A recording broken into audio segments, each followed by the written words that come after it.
창조력을 발휘하는 사람들의 두 가지 습관. 창조력을 발휘하는 사람, 훌륭한 아이디어를 내는 사람들은 도대체 어떠한 조건을 갖추고 있을까?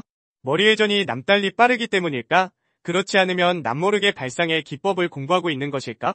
아이디어맨으로 불리는 사람들에게는 다음과 같은 공통 요소를 찾아볼 수 있다. 첫째, 어떠한 형태로든 강렬한 문제의식을 갖고 있다. 문제의식이란 그것에 관하여 무엇인가를 하지 않으면 안 된다는 기분이 끊임없이 마음속에서 용소듬치고 있다는 것을 말한다. 언제까지 이것을 처리하지 못하면 회사가 망하고 만다는 기분, 또는 물건을 개량하거나 새로운 연구를 하는 것이 즐겁다는 생각, 또는 커다란 사업상의 목표를 강하게 마음속으로 다짐해가는 것도 문제의식이라 할 수 있다. 이러한 문제의식을 강렬하게 가지고 있는 사람은 창의적인 연구가 뒤따르기 마련이다. 둘째, 융통성이 뛰어나다. 고정관념이 강하고 융통성 없는 성격이나 생활태도 또는 사고방식의 습관이 몸에 배어있는 사람은 새로운 아이디어를 생각해내지 못한다.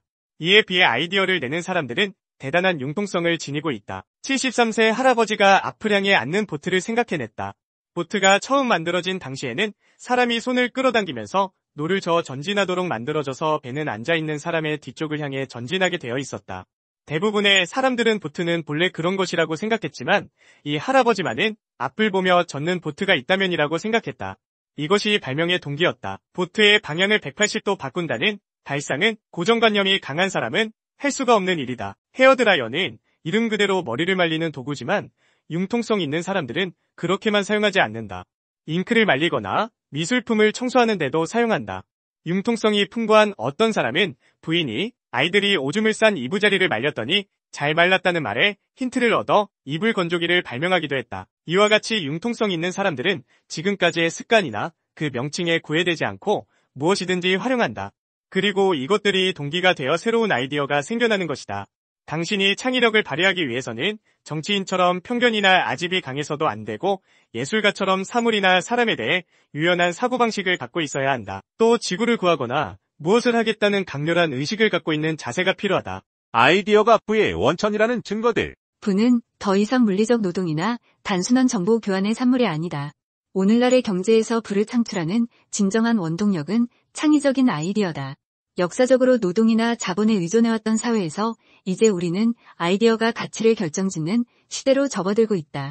특히 인터넷과 인공지능 기술의 발달로 전통적인 지식과 정보가 빠르게 보편화되면서 단순한 정보 접근성이 아니라 그것을 어떻게 독창적으로 활용하느냐가 중요해졌다. 창의력과 혁신이 주도하는 이 새로운 경제에서는 아이디어 하나가 기업의 성패를 가르고 심지어 국가의 경쟁력을 결정짓는 중요한 요소가 되었다.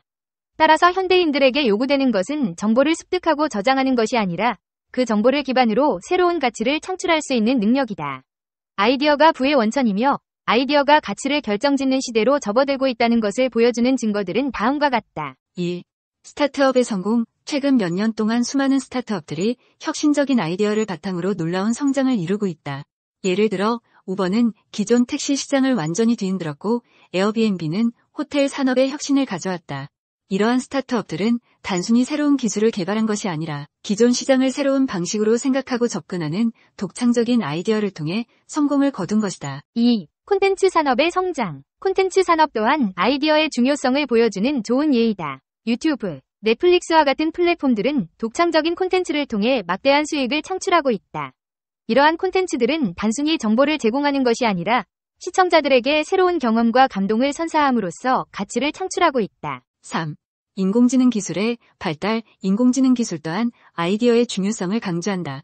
인공지능은 데이터를 분석하고 패턴을 인식하는 데 뛰어나지만 창의적인 아이디어를 스스로 만들어낼 수는 없다. 인공지능을 활용하여 새로운 가치를 창출하기 위해서는 인간의 창의적인 아이디어가 필수적이다. 4. 개인의 성공 사례. 개인의 성공 사례에서도 아이디어의 중요성을 확인할 수 있다. 빌 게이츠, 스티브 잡스, 일론 머스크와 같은 성공적인 기업가들은 모두 뛰어난 아이디어와 실행력을 바탕으로 성공을 거둔 인물들이다. 그들은 단순히 열심히 일한 것이 아니라 독창적인 아이디어를 통해 새로운 시장을 창출하고 기존 시장을 개척했다. 5. 경제 성장과의 상관관계. 연구 결과에 따르면 아이디어 경제 지수가 높은 국가는 경제 성장률 또한 높은 경향이 있다는 것을 보여주고 있다.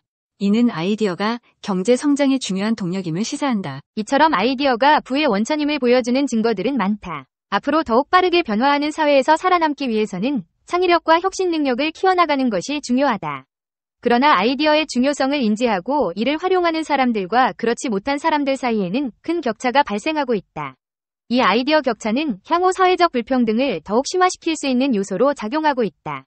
정보는 누구나 접근할 수 있지만 그 정보로부터 새로운 아이디어를 창출하고 그 아이디어를 현실로 구현할 수 있는 능력은 소수에게만 주어진 재능이기 때문이다. 이 비디오가 유용했다면 좋아요와 구독 버튼을 눌러주세요. 건강한 삶을 위한 더 많은 팁을 공유할 테니 계속해서 성필원 채널을 지켜봐주세요. 감사합니다. 일반인과 천재의 가장 두드러진 차이 가운데 하나는 조합 게임, 즉 창의적이고 자유로운 연상 단계와 논리적이고 사려 깊은 분석 단계를 자유롭게 넘나드는 능력이다. 천재들은 직관적으로 전통적인 속박에서 벗어나 자유로이 사고할 수 있도록 마음을 여는 것이 중요하다는 사실을 알고 있다.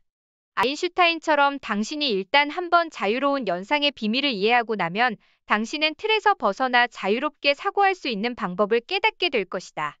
우선 다음에 간단한 창의력 테스트를 통해 아인슈타인의 천재성을 배워보도록 하자. 2분 동안 클립의 용도를 가능한 한 많이 적어보라. 세계 평균은 분당 4개 정도다. 만약 용도를 8개 적었다면 탁월한 것이고 12개 이상 적었다면 당신의 창의력은 천재 수준이다. 사실 이 연습은 창의력을 정밀하게 테스트하려는 것이 아니다. 오히려 이 테스트는 자유롭게 연관지어 생각하는 능력을 테스트하고 있다. 하지만 사고력의 핵심은 연상 능력이다. 자유롭게 연관지어 생각하는 능력은 곧 창의력 증진의 중요한 요소다. 아인슈타인은 연상 단계에서 분석 단계로 옮겨가는 능력을 생산적인 사고의 본질적인 특성이라고 말했다. 그는 먼저 문제를 연산놀이를 통해 자유롭게 충분히 생각해 본 다음 부차적인 단계로 문제 분석 단계에 돌입했다. 두 번째 연상 연습으로 물건의 용도를 생각해 보는 연습을 해보자. 이번에는 2분 동안 벽돌의 용도를 가능한 한 많이 적어라. 단, 어떤 비판이나 분석 없이 가능한 한 빠르게 연상되는 모든 것을 적어라. 천재 수준이라 할 정도로 많은 답을 빠르게 적을 수 있게 되면 처음으로 돌아가 당신이 황급히 적은 용도들을 상상력을 동원해 설명해 본다. 아인슈타인의 창의력의 비밀은 대상 간의 관계를 창의적으로 파악해서 새로운 방식으로 연관지어 생각하는 능력에 있다. 겉으로는 아무 상관도 없어 보이는 대상들을 서로 연관짓는 것은 조합 게임 능력을 향상시키는 훌륭한 방법이다. 겉으로 보기에는 무관해 보이는 대상들을 서로 연관지을 방법을 찾는 연습을 하라. 혹은 명백한 관련이 있는 두 대상을 새로운 각도에서 연관지을 방법을 찾아보라. 불필요한 일들에서 벗어나라. 일상적인 활동 가운데 불필요한 활동들을 없애는 것은 몸과 마음의 균형을 유지하기 위한 간단하지만 훌륭한 비결이다. 앉고, 걷고, 말하는 습관들 중에서 불필요한 습관은 없는가? 이를테면 고개에 꼿꼿이 힘을 주고 계속 마른 침을 삼키고 어깨를 들썩이고 칫솔을 물어뜯고 전화로 수다를 떨고 불필요하게 핸들을 돌리는 그런 습관들 말이다. 그런 불필요한 습관들에서 벗어남으로써 당신은 창의력을 발휘하는 데 쓸 수 있는 놀랄 만큼 많은 에너지를 얻을 수 있다. 아인슈타인은 종종 양말 신는 것을 잊곤 했다. 그리고 이따금 수표를 책갈피로 사용하기도 했다. 한 번은 프린스턴 대학 캠퍼스에서 마주친 학생들에게 이렇게 물어본 적도 있다. 내가 지금 어느 방향에서 왔는지 아는가? 학생들이 그가 교수실 쪽에서 왔다고 말하자 그는 이렇게 대답했다. 그렇군. 그렇다면 내가 이미 점심을 먹었다는 말이군. 아인슈타인의 건망증은 유명했다. 그의 건망증은 기묘한 일에 몰두해 있다는 증거였다. 일상 활동 가운데 기묘하지 않은 일들을 노트에 기록하라. 그 일들 가운데 당신이 잊어버리거나 없애버려도 될 만한 일이 있는지 생각해보라. 아인슈타인은 이렇게 정리했다. 나는 간소하고 겸손한 생활 방식이 모든 사람에게 그리고 몸과 마음에 가장 좋은 생활 방식임을 믿는다. 당신만의 모임을 만들어라. 아인슈타인과 그의 친구들이 올림피아드라는 정기 모임을 만들었던 것처럼 젊은 시절에 간디는 런던에 살면서 구도자 모임을 만들었다. 거의 모든 천재들이 이렇게 비공식적인 개인 모임에서 의견을 나누며 지혜를 얻었다. 그들은 모두 홀로 사색하는 시간과 다른 이들과 자유롭게 의견을 나누는 시간 간의 균형을 이루는 것이 중요하다는 사실을 직관적으로 이해했던 것 같다. 당신의 생활에서 다른 사람과 의견을 공유하는 시간과 혼자서 명상을 즐기는 시간 간의 적절한 균형이 유지되고 있는지 생각해보라. 당신만의 모임을 조직하여 창의적인 의견을 나누고 개인적, 직업적으로 발전을 도모할 방법을 생각해보라. 빛에 대해 생각하라. 젊은 시절 아인슈타인은 이렇게 말한 바 있다. 나의 남은 날들 동안에는 빛이 무엇인지 생각하며 살고 싶다. 천재 플라톤 역시 빛에 매료되었고 빛이 진 선미를 표현한다고 생각했다. 빛을 오늘의 주제로 선택해 빛에 대해 생각할 기회를 가져보라. 서로 다른 종류의 빛이 당신의 의식과 감정에 어떤 영향을 미치는지 관찰해보라. 희미한 빛과 자결하는 빛 각각에 대해 어떤 생각이 드는가? 광선을 타고 여행한다면 어떤 기분일까? 백열등의 불빛과 형광등의 불빛을 보면 어떤 기분을 느끼는가? 아침의 태양빛과 저녁의 노을빛 가운데 어떤 빛이 더 좋은가? 달빛은 어떤가?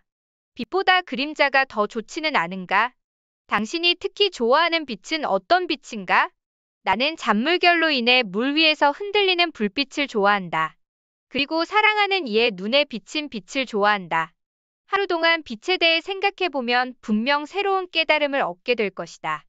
창의적인 시각화 비법. 르네상스 시대의 건축가 브루넬레스키가 완공된 돔의 모습을 눈으로 그려보았던 것처럼 아인슈타인은 우주의 기본적인 특성을 창의적으로 시각화했다. 그는 조합 게임을 통해 왕성한 상상력을 키웠다. 당신은 다음의 상상 게임을 통해 천재성을 발전시킬 수 있다. 과일의 모양을 상상하라. 빨간 사과, 오렌지, 레몬, 무화과, 포도, 그리고 블루베리를 준비하라. 그 과일들을 테이블 위에 올려놓고 과일 바로 앞에 가만히 앉아서 잠시 숨을 고르며 마음을 가라앉힌다. 그런 다음 사과를 주의 깊게 바라보며 약 30초 동안 사과의 모양과 색깔을 익힌다. 이제 눈을 감고 마음으로 그 사과의 이미지를 떠올린다. 준비한 나머지 과일들을 그렇게 차례로 살피고 마음으로 그려본다. 그런 다음 다시 한번 그 과정을 반복한다. 단, 이번에는 사과를 손에 들고 한다. 사과의 향을 들이마시고 사과를 한 입 베어 문다. 사과의 맛, 향기, 질감에 주의를 기울인다. 베어 문 사과를 꿀꺽 삼킬 때 눈을 감고 사과의 모습을 그려본다. 모든 감각을 동원해 달콤한 사과가 연상시키는 모든 것을 감각적으로 즐긴다.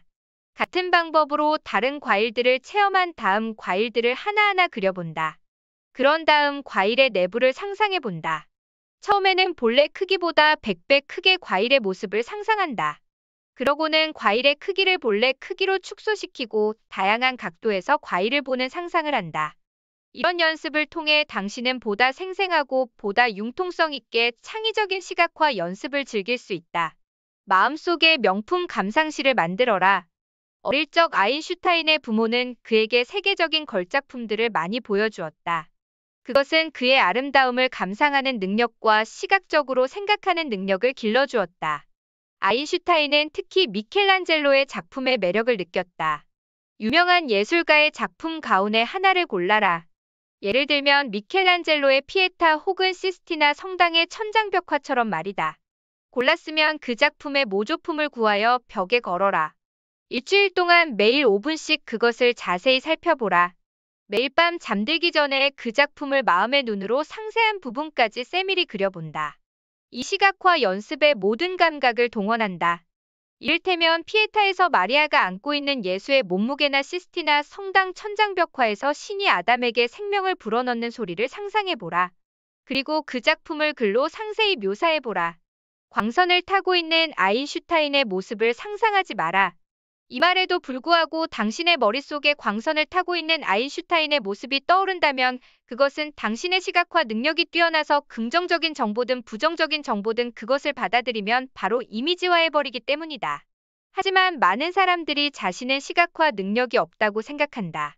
그것은 그들이 생생한 이미지, 천연색 이미지, 내부의 시각적 이미지를 알지 못한다는 의미일 뿐이다.